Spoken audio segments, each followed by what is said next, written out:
I am Ritu Junwal and I am your Gyani. Today we will learn about a lot of stuff in this video. We will go through a program to find and delete duplicate files in our directory. Make sure to stick around till the end to learn all these things that we will cover today in a greater detail. The link to all this stuff is provided in the description box below. You can access all the codes and also the explanations from our site. There are also tons of related assignments on gyanibuddy.com, so do check them out. So now let's get started and read the problem statement.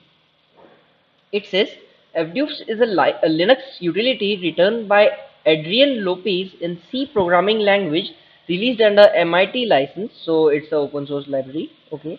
The application is able to find duplicate files in the given set of directories and subdirectories, and it has a lot of options and so on. So we need to simulate a command named dup or dup duplicate that will remove duplicate entries from the working directory, that is from the current directory in which we will be present. The comparison should start in the following order: size, then group ID, then permissions, and we need to keep the first created copy only. Now what this comparison says is that if suppose two files have the same size, first of all we need to compare on the basis of size. If the two files have the same size, then we will compare on the basis of group ID, and if they happen to have the same group ID, then we will check on the basis of permissions, that is the read, write and execute and all those permissions. And we will always keep the first created file, that means we will check the time, and the file that has all these three parameters same, uh, that cannot be possible. Any one of the parameters will differ, so at last we will keep the file which was original, that means the first created copy. Okay, so let's look at the code. Now, before that, I would like to mention that fdoops recognizes duplicates by comparing MD5 signature of files, followed by a byte-to-byte comparison. Now, what a MD5 signature is, each file has a unique signature. Suppose this file fdoops.c, you can see here. So, in this way, each file has a unique signature. If made be a text file or anything, so you can think of it as a ID of some sort. So by that the system is able to recognize that this is this file. Okay. So first it will compare based on the MD5 signature, and if it finds some changes there, so it will recognize easily that it's a duplicate file. Or if by any chance the MD5 signature is same, and that can be done, it will then compare byte by byte, like this code here. You can see it's a C code. So in the byte format, it will be written in this form, like 101, 011 and so on. So it will compare those bytes, and it will identify. Also note that fdoops is not a built-in library, so you need to install this using apt-get or some other command based on your Linux distribution in order to use this. But what we will be doing here is we will create our own replica of fdoops using all the commands built into our system.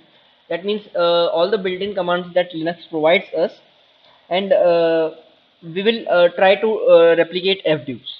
As in the problem statement, it was stated that we need to simulate the same things that fdoops does, but using our own command, and we need to remove the duplicates only from our working directory, and the comparison should be as follows: first the size, then the group ID, then the permissions.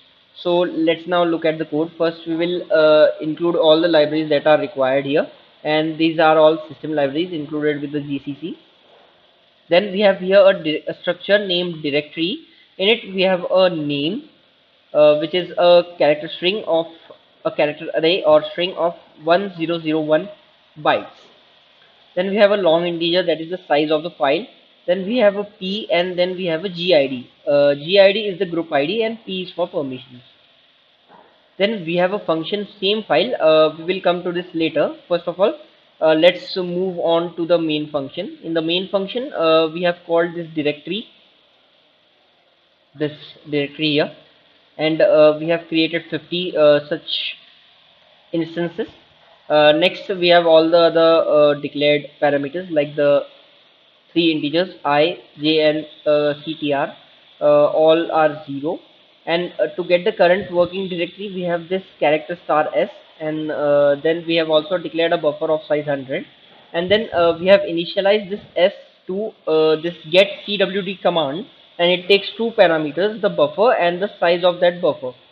So we can hard code this at as 100 also, but it's a good approach to use size of. So what this get CWD does is, this function returns a null terminated string containing an absolute path name that is current working directory of the calling process. So this get CWD will get the current working directory's path name, and it will be saved to S. So the current working directory will essentially be the string S, and we are printing it here. So now we have got the current working directory. Next we need to open this directory. So we have here declared a structure, and then we will call the open directory command. The open dir command, what it will do is, we need to pass in here something. So if we pass dot, then it will open the current directory. So if you want to pass the full path, then you can in fact pass this S also here, because it's a string, and it's essentially pointing to the current working directory only. So now if dr is null, that means it is not able to access the current directory anyhow. So we will just print that the directory could not be accessed or opened, and we will exit the program. Else, that means if this if statement is not entered, that means the directory is created. So we will go through this while loop. Now what this while loop does is, we have here called the read dir command, and we have passed in our directory that we have linked here. So it will read from this directory, and it will store in this de, and while this de is not equal to null, we will recurse through the directory in this way. Now here we have called the stat command. Now what the stat command does is, it will store all the information about the files. It will display them. So here we have printed it out, like the name will be the d name, then the file size will be the file.st underscore size, and the gid, that is the group id, will be file.st underscore gid. So in this way we have printed it for a single file, and this while loop will go on and print it for all the files. Then f of I dot p equal to the mode and the size. So what we are doing here is, if you remember, we have on the line number 28, we have declared the struct directory uh, f with the 50. So this was this directory.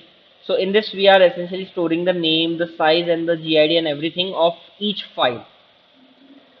So of the ith file, that means for the first iteration it will be of the 0th, then second, then third, and so on, and its size is 50.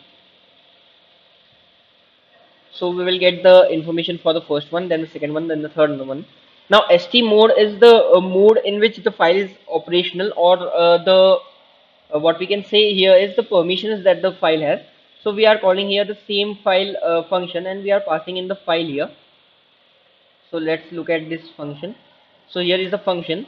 Here once again we are checking the mode, and if it is the read only mode, that is r underscore locate, so it's a read only mode, then write only mode, and then the execute mode.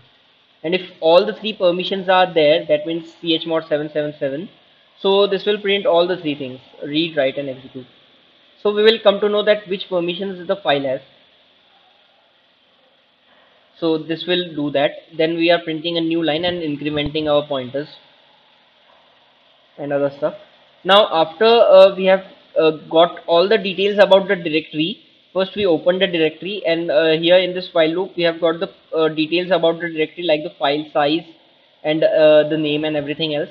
So after that, it's a good idea to close the directory. So we will call the close dir command or the function, and it will take only one parameter, and this is our directory which we want to close, and that was this dr. So we will pass that, and the directory will be closed.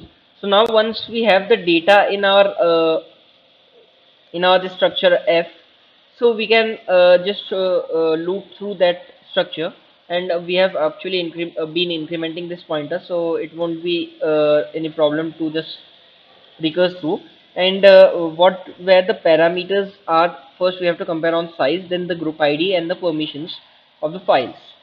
So first we will check the file size. If it is equal, then we will go to the second function.